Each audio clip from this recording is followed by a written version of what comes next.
after doing the business online, apart from doing online, I would attend exhibitions. If you've heard of, there used to be a market called Soko Soko at the Mayfair Hotel. Then it moved to Tigiri Ridge. Now it's dead.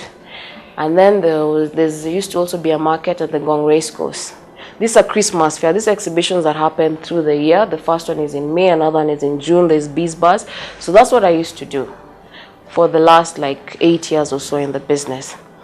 But when I looked at it, I felt like the results are the same. It's the same story. You pay maybe like 30,000 to do 2 days at a place for that event, and by the time you're done, you've made 60,000. So really, you've not broken even, you've made a loss. Because if you remove your rent, your expenses, there's nothing you're remaining with. So about 2 years back, I hit a wall, and I was at an exhibition. I'm like, I've paid so much money, and I feel I'm leaving with nothing here. And I called my friend, my one and only mentor. I said, I'm so frustrated. And she told me, you know what? You've been doing the same thing for the last 8 years. Why don't you think differently? Why don't you think out of the box and try something else? And I was like, okay, what do you suggest? She said, no, just think about it. You have to get out of this Kenyan market, because there's only so far you can go. You have done it, you've seen the results, move on. So I sat down, I said, okay, fine. I think my future is doing my business online and trying to get my product overseas. Then I remembered I had a client, she's called Megan. She's American, but she's based here. She started a jewelry business where she's dealing with the deaf. And I remember she did an exhibition with me once, and she was so frustrated, and I've never seen her on the Kenyan scene again. So I asked Megan, what are you doing with the business? Because I don't see you in the Kenyan scene, and I can see you're very active on social media. So she told me, I'm doing events overseas in the US. I told her, fill me in. I want to know what events are this you're doing in the US. And the first thing she said, very expensive, my dear. I don't know if you can afford it, because that show, for 3 days for a small space, you pay $2,500. I was doing my math. I'm like, okay, if the space is $2,500, a ticket is $1,000. We've not thought about upkeep. I'm going to spend about what, half a meter on just one event. I told her, no, I mean, that is expensive.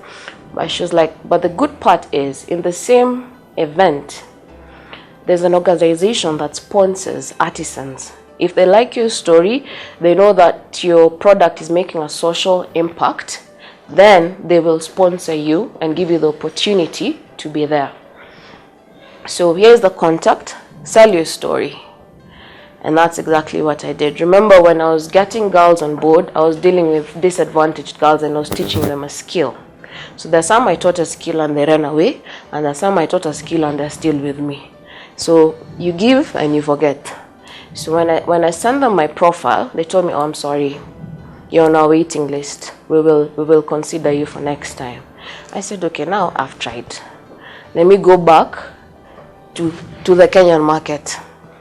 Then a month later, I get an email from the organizer, and she's like, we have an opening for you. I'm like, oh, that's really nice. And she tells me, in exactly a month, you need to pay $750 to attend this event. And I'm thinking, I thought it's meant to be free. What do you mean $750? Like, sorry, it's not free, but you have to pay the next one month. And I'm telling her, but I don't even have a visa, let alone even an appointment. She tells me, you just pay for the event. If you don't get your visa, we'll push it to the following year, or we'll refund you your money. I told her, no, you chill. Let me get the American visa first. She said, no, if you don't pay by this day, you lose the opportunity. Now, as she's telling me this, take into account, I don't have the $750. So I'm wondering, okay, where is this money coming from? It had been a very tough year, the previous and at the beginning of that year. So I'm looking at my accounts. I don't have this cash.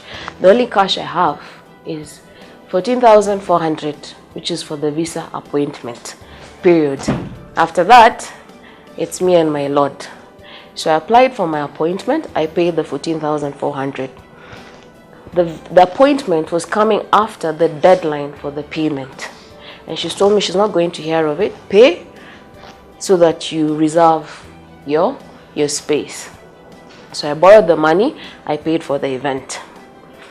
I went for my appointment. You carry all your statements, the invite, everything. So as I'm sitting at the American Embassy, there are two tellers. There's one guy who's just so moody. I'm looking at him, I'm like, this guy must have had a fight with his wife or something. Because he's interviewing guys, it's taking like 2 minutes, tells you denied. Why? Denied. You know, like you're wasting my time. So I've told you you're not getting the visa. Why are you asking many questions? And then there's a guy next to he was very engaging, looks at all your papers, asks you where you're going, what you're doing. I was like, that's the guy I want to be with. You know, at least he's a bit more charming. Ironically, I got called by the moody guy and I was like, I'm done.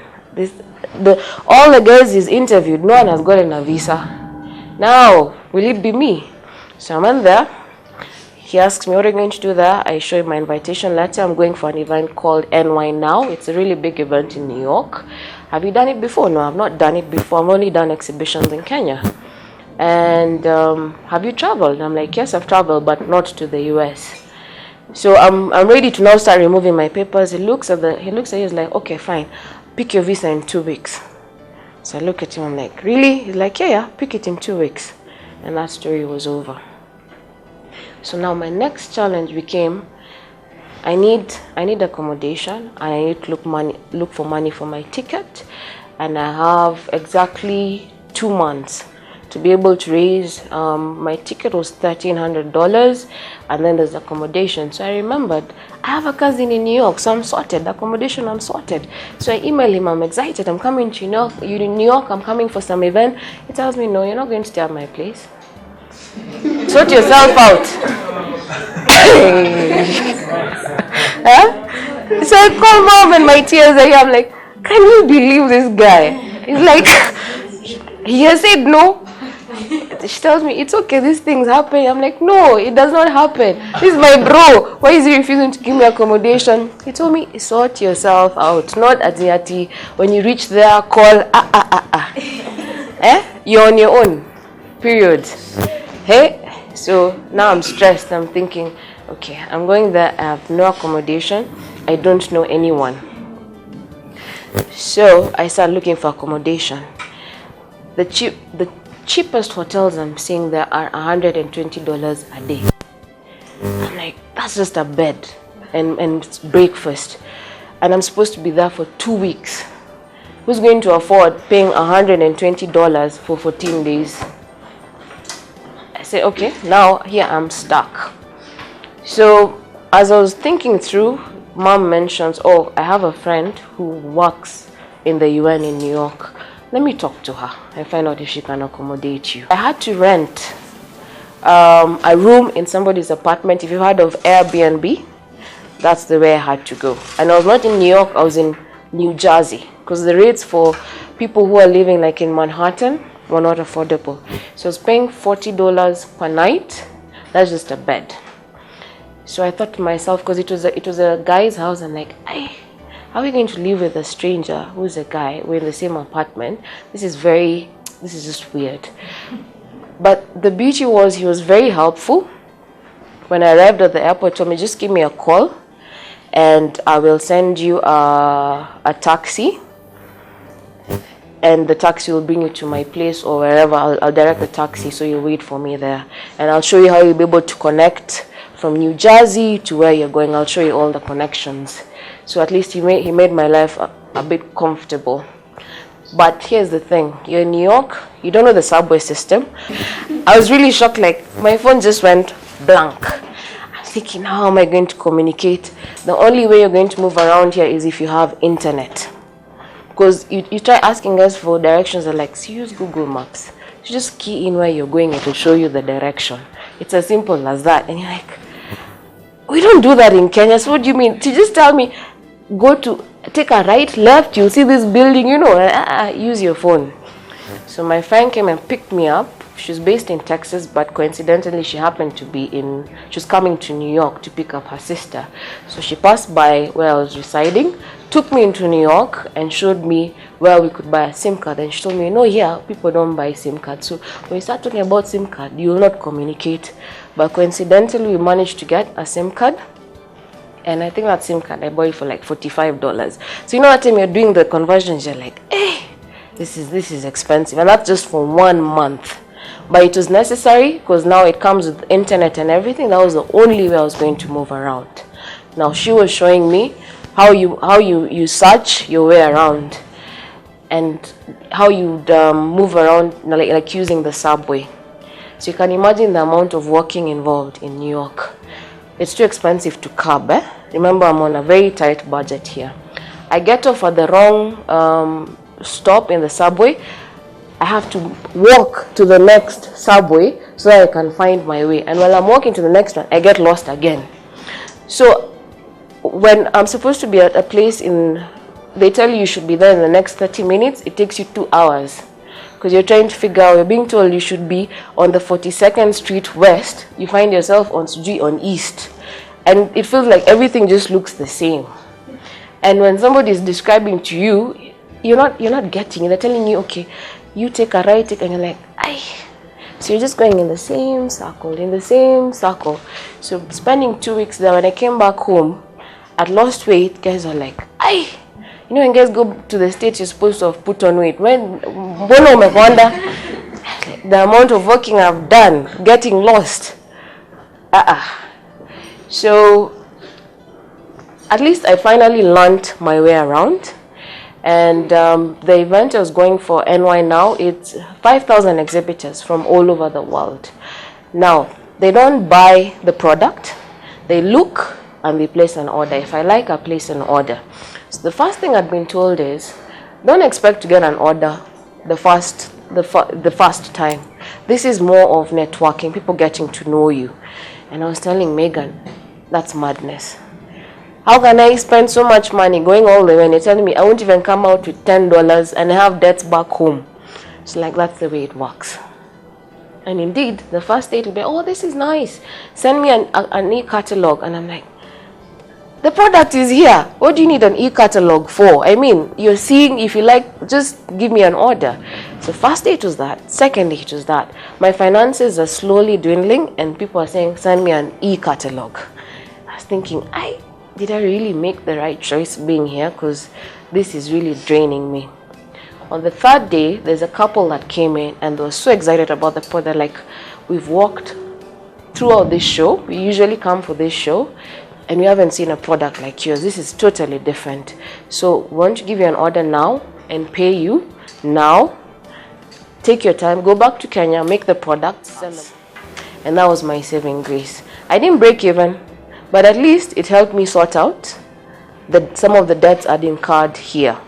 And that was the first and only order I got while I was there. On the last day, some of my colleagues, fellow exhibitors, bought products from me. So at least I got a bit of cash to help me move around.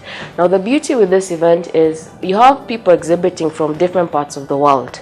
They've come together. You have the buyers are boutique owners, wholesalers and all. So you're interacting with the world at that point. You're seeing products from all over, furniture, jewelry, handmade stuff. So it opens up your mind to a totally different level, exposure that I was not getting here. So after being there for 2 weeks, I came back and I was told you need to come back in February. That was in August. I was thinking, February, I don't think I'll make it in February because nothing much was happening between the time I came back up to February. You know, people tell you, oh, I'll give you an order, then everybody just goes silent. And you're like, okay, have they forgotten? So you keep pushing, but it's the same. Wait. So I said in February, I'm not going back because I've not gotten any orders and I don't really have a collection to show on that end. So it doesn't make sense for me to go back. So this year, August, I'm supposed to go back. They have the show in February and August. And the beauty is, at least this time I got a 5-year visa, so I know I'm sorted. I'll be able to travel without any issues of going back to the embassy. So the first time I went, I carried 2 huge suitcases of products.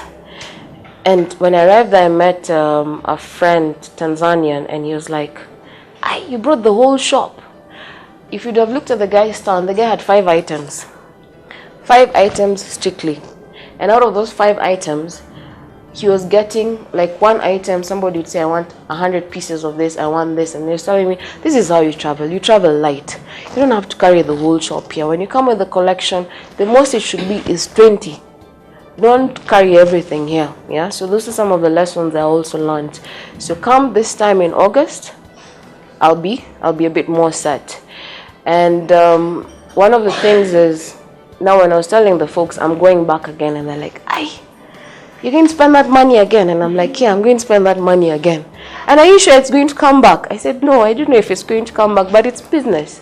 If I got somebody to place an order the first time, maybe I'll get 2-3 people to place an order the second time, and I'll still go back a third time." Yeah. So they told me, "Okay, now it's on you. You try. If it works out for you, that is fine. If it doesn't, you'll sort yourself out. Remember, you still have your license. You can always look for a job." Yeah. And I was like, I'm not looking for a job. I have my hope here. I've prayed about it. It's going to work out. Yeah. So August, I'm back there. Hopefully, it'll go very well. And that is my story.